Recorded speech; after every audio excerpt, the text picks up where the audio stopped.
is Thursday, March 25th. Welcome into the Early Edge powered by SportsLine. We are here every single day, as always, before 11 a.m., and we do it all in 10 minutes or less. I am your leader, the coach. And last night, kind of a ho-hum day, but the maestro, he was perfect. That means we have a winner in our perfect parlay contest from YouTube, and it is at YDFished, YDFished. The maestro goes 2-0. You hit your best bet, and you win. Now, for those of you who want to play, go over to YouTube, leave your best bet for the day. If you hit and one of our cappers is perfect, then you're eligible. But you've got to leave your Twitter handle in your comments so we can get a hold of you. Otherwise, you can't win. All right, here we go. Let's bring in our cappers this morning. You know the names. You know the faces right next to me wearing one of my favorite teams, my favorite baseball team, the Royals. He is M-squared. Good morning, Mikey. Good morning, Coach. Still recovering from the Bucks game last night. That was absolutely brutal. Probably the biggest edge of the entire NBA season. 3 full points of closing line value. Fortunately, I was out to dinner last night, and I didn't get to see it. I saw that. Wait, I'm glad you didn't, because it's almost statistically hard to do. Giving 4, up 14 at the end of 3, and then they win by 2. That's almost hard to do, right? What do you say, Maestro? No, I think they were up 9 with the ball and a little over, and just a few minutes left. Crazy stuff in the NBA. Yeah. But you were perfect. You hit your prop last night by half. Finally a blowout helped us on a player prop. Yeah, it worked out in our favor where Marcus Morris didn't have to go back in, and he just sat at 4 rebounds. I'm going to miss the CBI. It was really fun. But we got NIT tonight, so let's go. We got 4 more games, and we're going to handicap 3 of them right now, so let's jump in. We're going to start with our SportsLine play of the day, and we're going to the NHL. Unfortunately, we dropped our NHL play last night, but we've been very, very, very hot on these picks. So we're going to go Leafs, Senators. We're going to go under 6.5 goals. They're going to drop the puck at 7 Eastern time. In our simulations at SportsLine, this hits 69% of the time. So take the Leafs, Sens under 6.5 goals. All right, Mikey, you know the drill. Give it to me.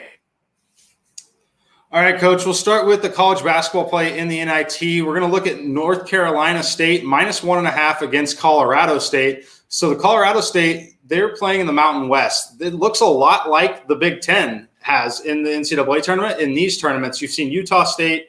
We've seen San Diego State fail. We've seen Boise State struggle quite a bit.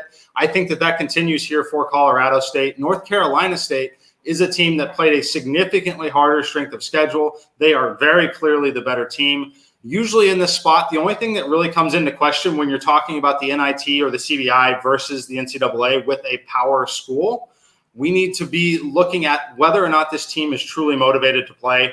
I believe that they are from what I've seen from them so far. I make them -3.3 in my simulations. This line is sitting at -1.5 currently. I would jump onto it now as quickly as you can. I think it's only going to go to -2. I don't think we're going to see any buyback the other direction, but I like North Carolina State there. And then in the NBA, so caution, today in the NBA is the trade deadline. You need to be cautious of that. One of the teams that I am betting on today is the New York Knicks. We expect them to be relatively active at this trade deadline. However, we know that they're not trading Randall, they're not trading Barrett, they're not trading Quickly, they're not trading Mitchell Robinson. That core is going to be intact. That core is all healthy tonight. They're going to be able to play. So I'm taking them -3 against the Washington Wizards. I know that it is difficult to beat the same team twice in the same week. However, I like this number for the Knicks. It's sitting at -3. I truly believe that it's only -3, not -4 or -4.5 because of any speculation around the trade deadline. But for the reasons that I mentioned with that core staying intact, I don't think Emmanuel Quickly getting 30 minutes instead of 22 is necessarily a bad thing for this Knicks team tonight. So give me the Knicks -3 against the Washington Wizards.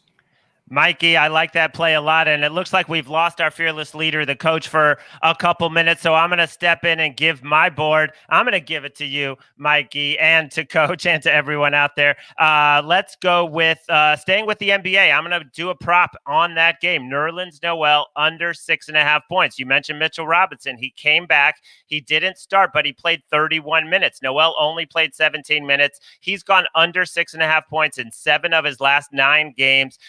Mike, you mentioned to me earlier that he might be traded today, which obviously would take away this prop, but I don't think he's going to play a ton of minutes. He's a great rebounder, great defender, not a great scorer. Go under 6.5 points for Nerlens Noel. And then let's get to the NIT. You mentioned fading the Mountain West, and my play on Memphis against Boise State is not as much about fading the Mountain West as your play might be. It's just more about how good Memphis is. I think if Memphis made it into the NCAA tournament, they'd probably still be playing, given the right draw, in the Sweet 16. That's how good this team has been over the last half of the season. Last 10 games, look at their last 10 games. 8-2, the only 2 losses to Houston, both times nail biters by 2 points, by 3 points on a crazy shot at the buzzer.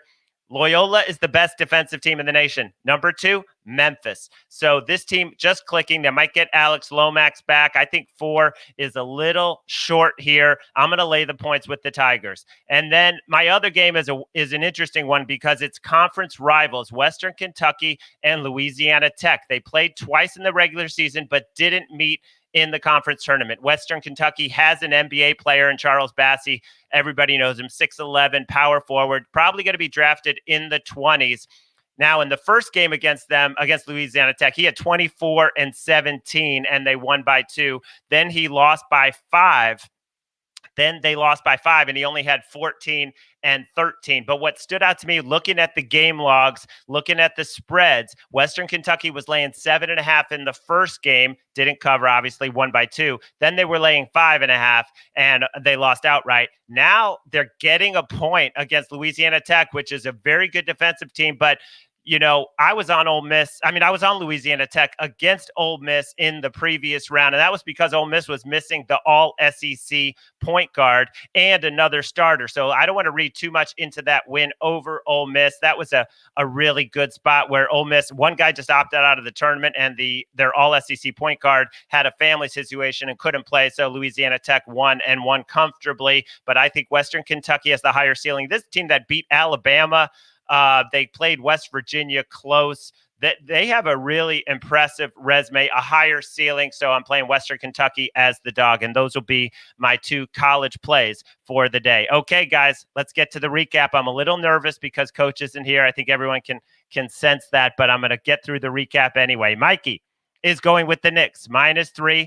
And then in the NIT quarters, NC State minus the 1.5. I'm going to take Nerlens Noel under 6.5 points.